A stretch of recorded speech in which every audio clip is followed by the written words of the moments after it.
Goddastu og velkom til. Í þessum þætti ætlum við að kynnast drengjónum á bak við veggi ísbúðina Nice Cream í Kaupmannahöfn.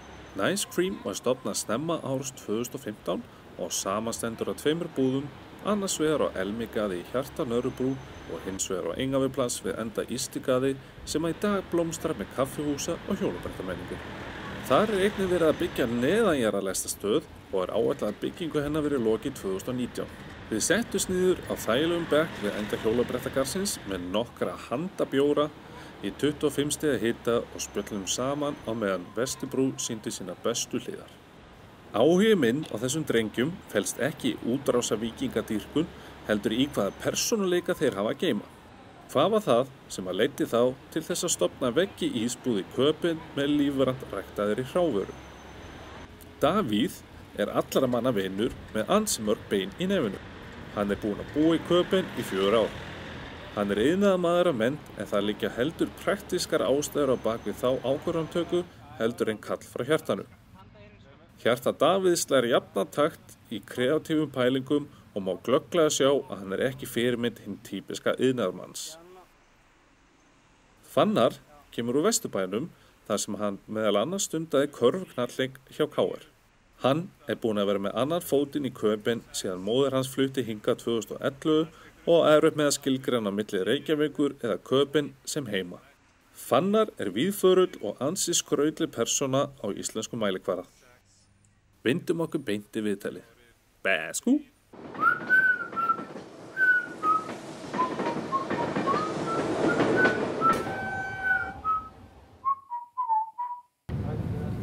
Er við góðir? Já. Ok. Síðan hoppum við upp á það einhverjum bíklu. Já, ég er nú svona, myndi ég segja svona allt mögulegt maður bara. Ég ger eiginlega bara það sem ég finnst gaman að gera. Allt múlímenn? Já, allt múlímenn, já, nákvæmlega. En ég náttúrulega bara, ég kláraði rafvirkjun á Íslandi og vann sem rafvirki í 5-6 ár. Síðan var það bara orðið svolítið þreytt og bara Ísland var í svo rosalega mikilli svona, hvað getur maður sagt, svona, var á mikilli uppleið þarna 2006-07. Þannig að það var bara byggt alls staðar. Þannig að maður var bara í hinum og þessum vinnum en alltaf bara nákvæmlega sama. Þannig að það var alltaf bara að vera að byggja háar blokkir og maður byrjaði bara á neðstu hæðinu og svo næstu 2 árin þá var það bara alveg eins. Og það svona festið mér svolítið í einhverju sem ég langaði ekki að vera í. Þannig að ég var svona, jájá, og þá einmitt svona, þá kom skellurinn þarna 2008. Misti vinnuna og var ekki að gera neitt á Íslandi, var að reyna að komast áfram sem tónlistarmaður, er með mikið bakgrunn í tónlist. En það er bara líka mjög erfitt á Íslandi og bara, já, alls staðar í rauninni en sérlega erfitt til ég á Íslandi. Þannig að ég kom hingað og hélt svolítið áfram í því og var í nokkrum hljómsveitum og svona ýmislegt og lagði svolítið svona rafmagnið á bak við mig. Varst það trúbátor eða varst það að spila með böndum á pubum eða hvernig var það? Já, það var svona allur gangur á því en þegar ég bjó í Íslandi var ég mikið að trúbast. Það svona er svolítið opinn grundvöllur í rauninni fyrir það ef maður kann á gítar og getur sungið eitthvað. Varstu fleygt þér áfram á þessu? Nei, í rauninni ekki á tónlistinni. Ekki á tónlistinni? Þannig að maður var alltaf með vinnu við hliðina að reyna að meika í tónlistinni og það er bara eiginlega ekki hægt ef maður næri ekki sem hljómsveit að dedikata sig 100% í það sem maður er að gera. Þegar maður er 4 aðilar er mjög erfitt að allir gera það, þannig að það hefur alltaf verið svona, maður hefur alltaf verið að gera eitthvað við hliðina og kannski stundum of mikið til þess að þetta geta borgað leiguna og þannig. En hvernig er prósessin í þessu? Voruð þið með umboðsmann eða? Við vorum á tímabili með umboðsmann í Þýskalandi, faktist. Og við spiluðum nokkra tónleika í Berlín og Hamburg á tímabili þegar það var svona okkar pík í rauninni. Gáum út eina plötu. Já, sem við hendum á Spotify og þannig. Síðan Undir hvaða nafni? The Kite Theory hét svo hljómsveit. The Kite Theory?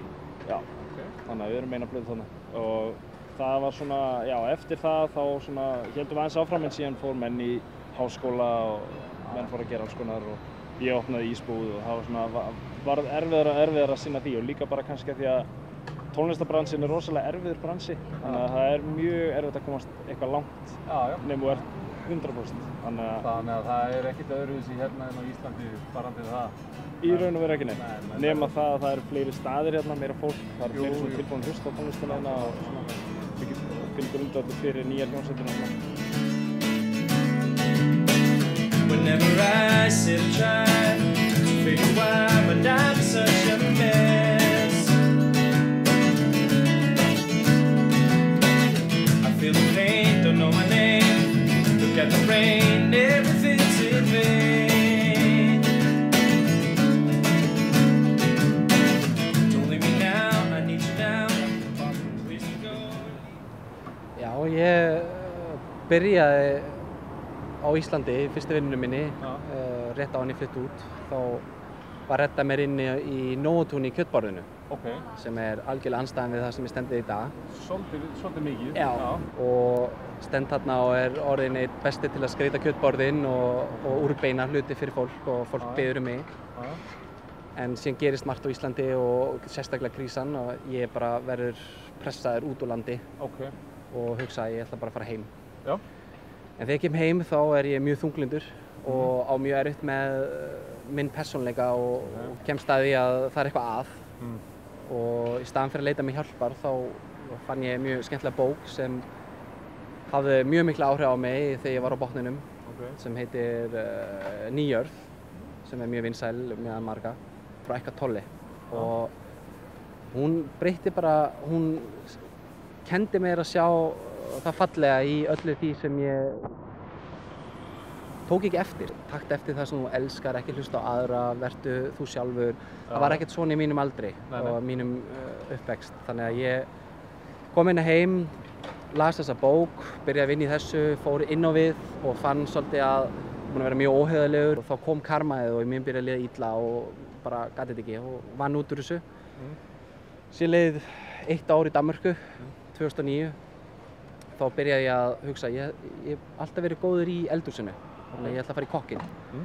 Og aldrei verið góður í skóla, alltaf átt erfitt með að læra og læra heima og svona strúktúr. Takk smá pásu. Smá pása.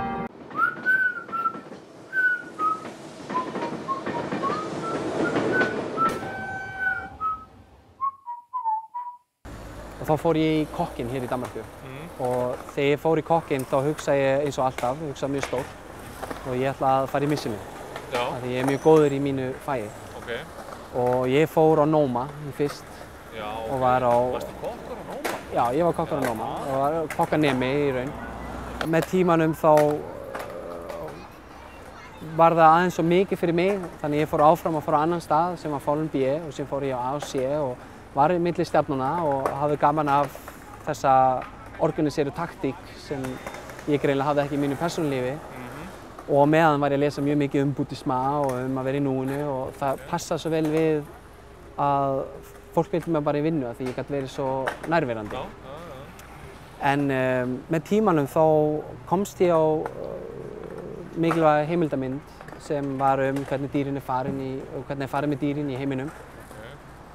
Og yfir kvöld eða nótt þá grét ég alla nótt og píndi mig að horfa á þetta og daginn eftir þá var ég bara orðinn vegan. Og ég misti allan áhuga á öllu sem ég var að gera og ákveða að hætta í kokkinum. Eins mikið efni ég var í því að ég var mjög efnilegur kokkur.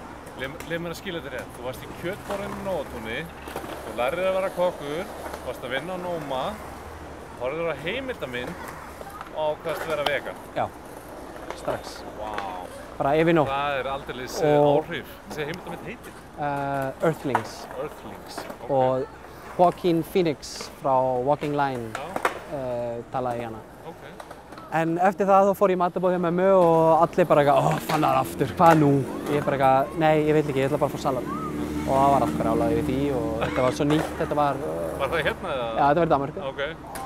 Og eftir það þá fekk ég ákveðinn styrk með mér. Þetta var nýja mitt. Og eftir það þá breyttist minn heimur og ég fór að ákveða að vilja ferðast. Og við fórum að ferðast Evrópu og fórum til Ameríku og Suður-Ameríku og þar upplifði ég ákveðinn hlut sem mjög þekkt í Suður-Ameríku sem heitir ayahuasca. Og ég drakk það nokkuð skipti með ákveðinn sjaman og eftir þessi ferðalög þá fann ég sterkt í mér að ég átti að gera eitthvað sem meira en fyrir sjálfa mig. Ayahuasca, hvað það nákvæmlega? Það ákveðinn svona plöntudrykkur sem gerð úr 2 mismunandi plöntum sem hefur verið notað mjög lengi í Amazóníu. Já. Og það notað til þess að skilja meir sjálfan sig, alheiminn og komast yfir ákveðni ótta og fíknir ef mann með.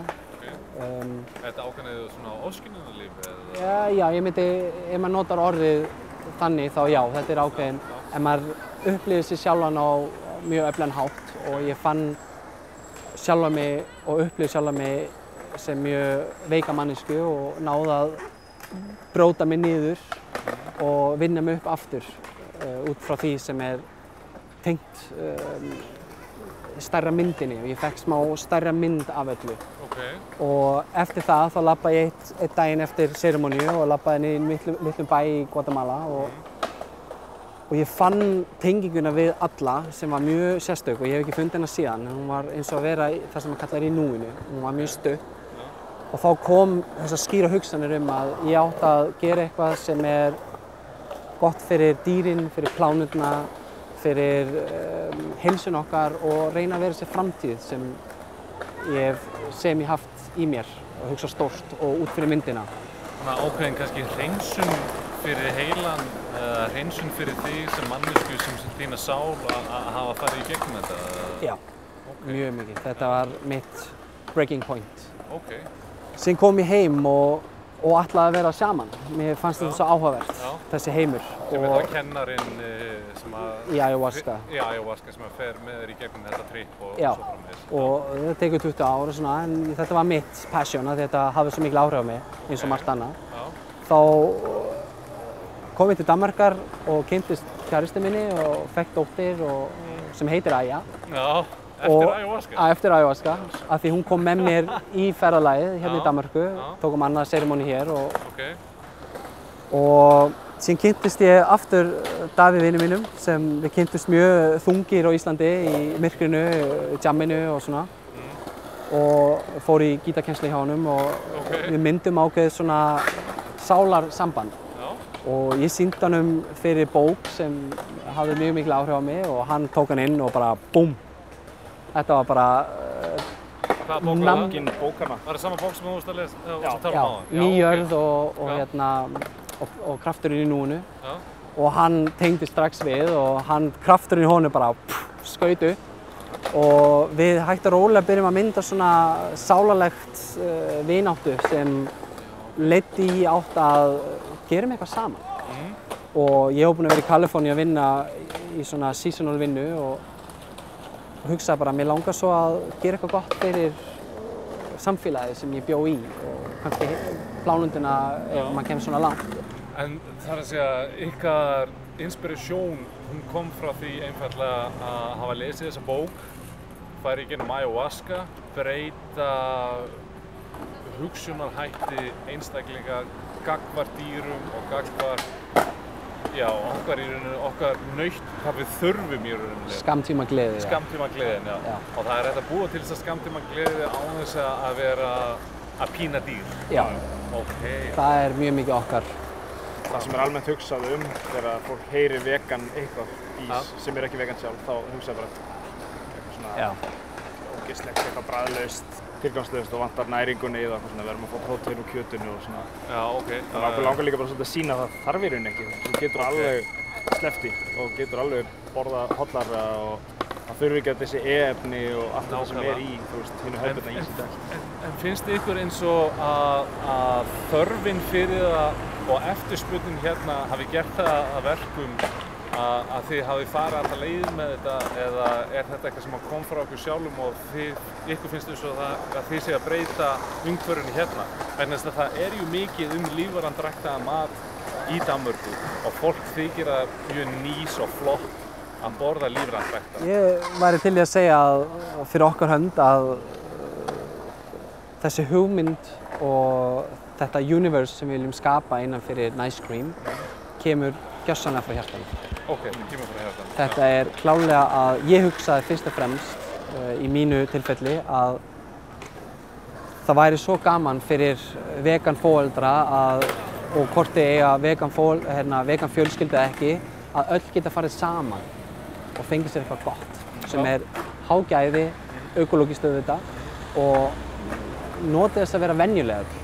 Því vegan er svo mikið að vera öðruvísi. Þannig að það var mikil svona að brjóta þennan múr að... Og kannski gera það að norminu. Já. Ég hef náttúrulega bara hafað ís í okkur allparkusum núna og ég var eiginlega bara sjálfur að horfast í augu við það að þetta er raunin bara miklu betri ís en kúamjólkur ísinn vassblandaður og svo framvegis. Já, og duft og ég veit ekki hvað. Og duft og ég veit ekki hvað. Þetta er miklu betri ís. Já. Þetta er það sko.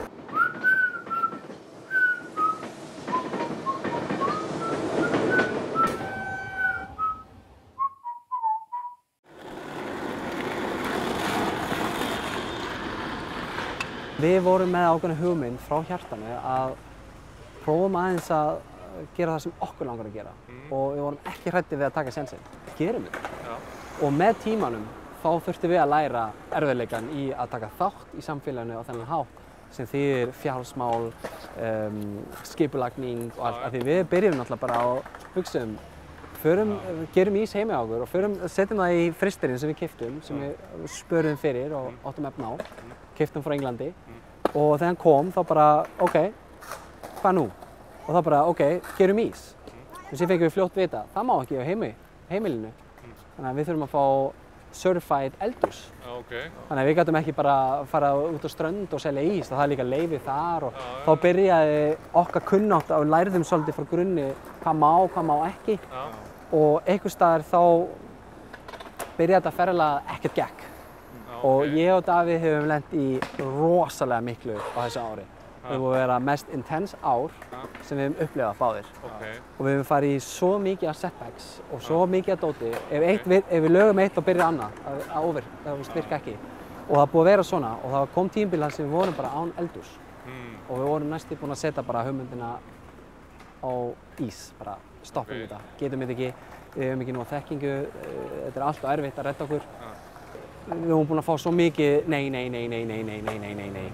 Og ég og Davíð mjög sterkir andlega, við erum báðir búin að vinna í okkar og það er bara, núna er tíminn kominn að brjótum í gegnum þetta. Og ég þekkti eitthvað sem sagði eitthvað að prófa að fara niður á ákveðinn stað og við fórum á kaffihús og töluðum við manneskjuna og sögðum bara getum við notað eldhúsið þitt og allt í gangi. En við erum nýbúin að skoða stað á Elmingaði sem var tómt. Gamall pizzustæður sem gekk ekki.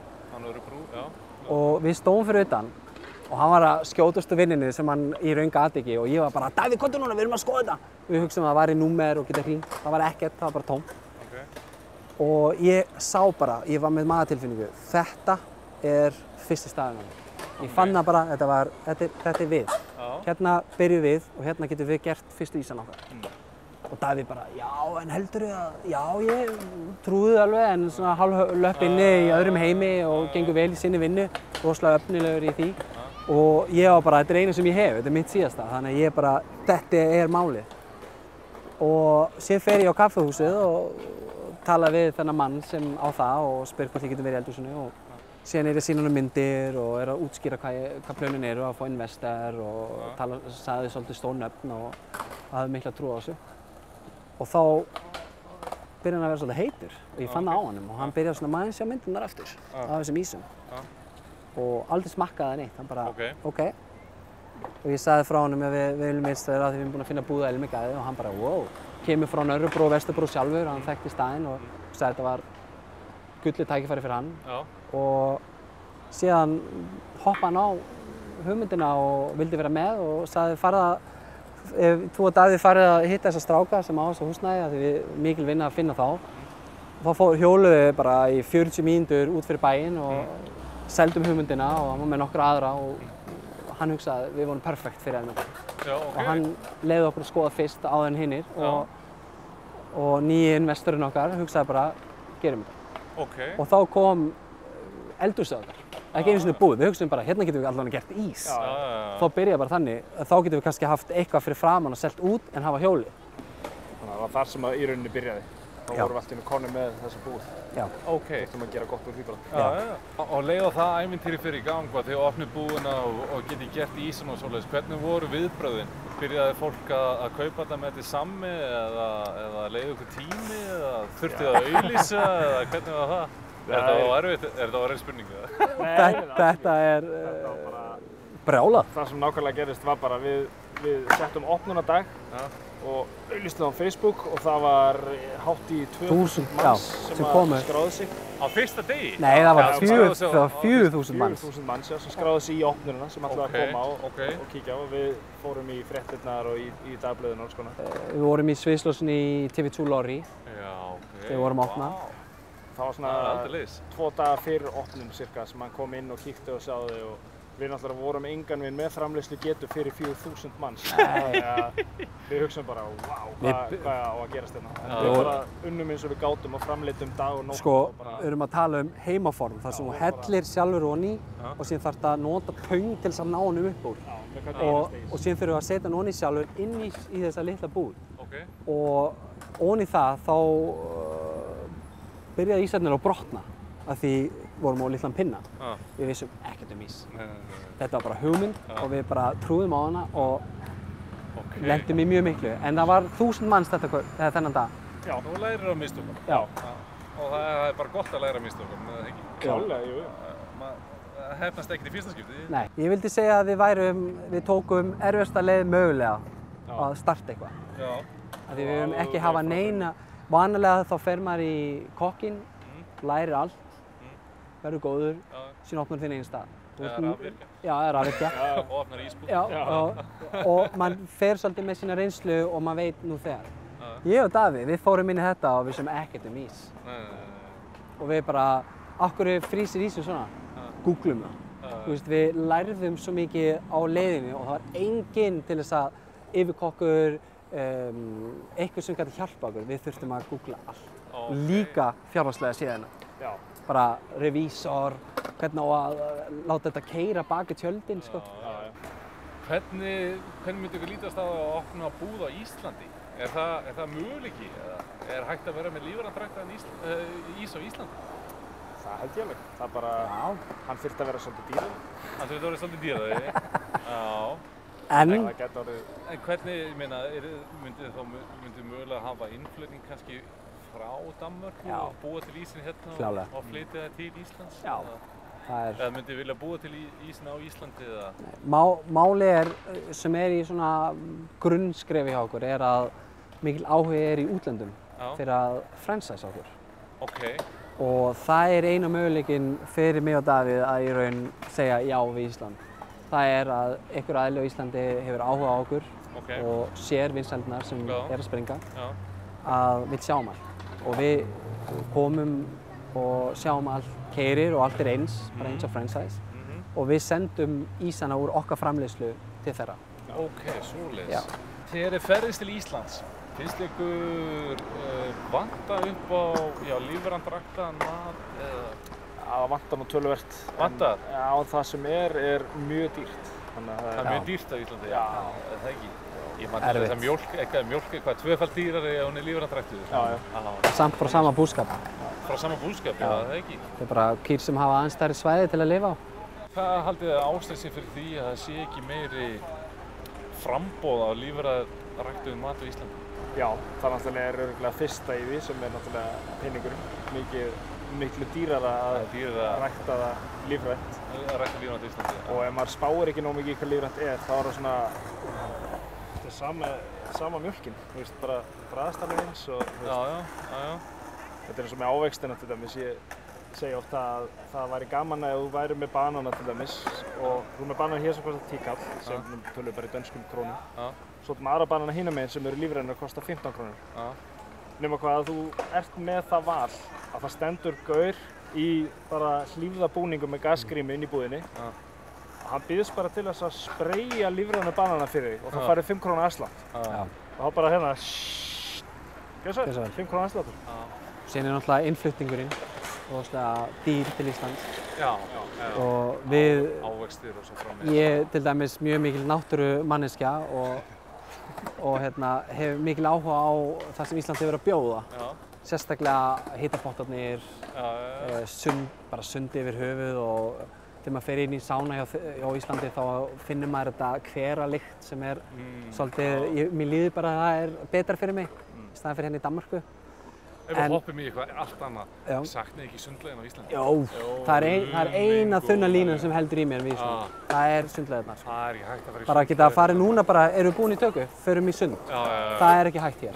Og það það sem ég sakna mest. Litla fjölskylda mín sem við erum, ég, kona mín og dóttir, við ákveðum í fyrra að förum til Íslands. Og tökum bara Nice Cream með okkur. Og við fórum til Íslands og fórum að skoða og við förum í Hagkaup, kaupa eitthvað lífrænt. Við hefðum ekki efni á þessu. Og við með danska krónuna, við hefðum ekki efni á þessu. Það var í raun maturinn sem hafði áhrif á okkur að ákveða bara eftir 3 daga, nei. Að ekki búa í Íslandi? Ekki búa í Íslandi. Maturinn er svo mikilvægt. Þetta er svona smá, hvað kallar maður þetta? Þetta er svona medicine. Þetta er því betur maður borða, því betur líður manni og því meira... Því minna aukaefni, því betur líður manni. Já. Já, svona barnið. Æja. Æja, peace out.